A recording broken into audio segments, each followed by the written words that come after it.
Hi sir. Hi. உங்கள் name sir? Vignesh. So நீங்கள் எங்கேருந்து வரீங்க நீங்கள்? இங்கே திருவான்மூர்லேருந்து வரேன். ஸோ நம்ம கிளினிக் எப்படி உங்களுக்கு தெரியும் உங்களுக்கு இது? எனக்கு ஆஃபீஸில் ஃப்ரெண்டு ஒருத்தர் ரெஃபர் பண்ணார், அது மூலிமா. ஓகே, அவர் எதனா ட்ரீட்மெண்ட் எடுக்கிறாங்க? ட்ரீட்மெண்ட் எடுத்து அவர் நல்ல ரிசல்ட் கிடைச்சதுனால அவரை பார்த்துட்டு நானும் வந்தேன். ஓகே, நீங்கள் இப்போ ஸ்டே பண்ணியிருப்பீங்க இல்லையா, உங்களுக்கு எக்ஸ்பீரியன்ஸ் எப்படி இருந்துச்சு? உங்கள் ஸ்டே பண்ணது, இந்த சர்ஜரி பண்ணாங்க இல்லையா, டெக்னீஷியன்ஸ் எப்படி உங்களுக்கு பார்த்துக்கிட்டாங்க, ஸ்டாஃப் எப்படி பார்த்துக்கிட்டாங்க, அதை கொஞ்சம் சொல்ல முடியுமா உங்களுக்கு? ஓகே, நான் 2 நாள் ஸ்டே பண்ணேன். ஸ்டே பண்ண ஸ்டாஃப்லாம் ரொம்ப கேர் எடுத்து பார்த்துட்டாங்க.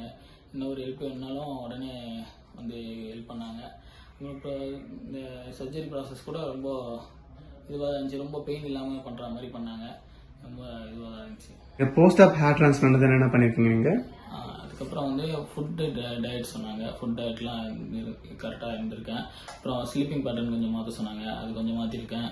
அப்புறம் பிஆர்பி 3 மந்த்ஸ் பண்ண சொன்னாங்க. 3 மந்த்து பிஆர்பி முடிஞ்சிருச்சு. அப்புறம் ஜிஎஃப்சி பண்ண சொன்னாங்க. அதெல்லாம் பண்ணிவிட்டு டேப்லெட்ஸ்லாம் கரெக்டாக மெயின்டைன் பண்ணி டேப்லெட்ஸாக போட்டுட்ருக்கேன். அப்புறம் டெய்லியும் நைட்டில் வந்து மினாக்சில் யூஸ் பண்ண சொன்னாங்க. அது ப்ராப்பராக டெய்லியும் மினாக்சில் யூஸ் பண்ணி இப்போது பார்த்தீங்கன்னா க்ரோத் கொஞ்சம் நல்லாவே இருக்குது. ஓகே, இப்போ என்ன ட்ரீட்மெண்ட்காக வந்திருக்கீங்க சார் நீங்கள்? இப்போ நான் 4வது ஜிஎஃப்சிக்காக வந்திருக்கேன். இப்போ இன்னும் நிறைய க்ரோத் அதிகமாகிட்டே இருக்குது. ஹேர் டிரான்ஸ்பிளான்ட் பண்ண பயப்படாங்க இல்லையா, உங்களுக்கு என்ன சொல்ல விரும்புறீங்க நீங்கள்? நானும் அது மாதிரி தான் பார்க்கறதுக்கு ஃபஸ்ட்டு பயந்துட்டு இருந்தேன். ஃப்ரெண்டுக்கிட்டலாம் கேட்டிருந்தேன், எப்படி இது பண்ணுறாங்க, எப்படி பெயினாக இருக்குமா, எப்படி இருக்கும்னு சொல்லிட்டு நானும் கொஞ்சம் பயந்துட்டு தான் இருந்தேன். அதுக்கப்புறம் நானும் வந்து பண்ணதுக்கப்புறம் அந்தளவுக்கு எதுவும் பெயின் இருக்க மாதிரி எதுவும் இல்லை. பெயின் இல்லாமல் தான் பண்ணாங்க.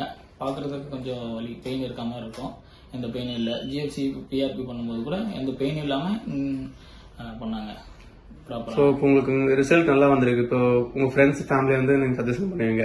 ஆமாம், கண்டிப்பாக. Okay sir, thank you sir. Thank you.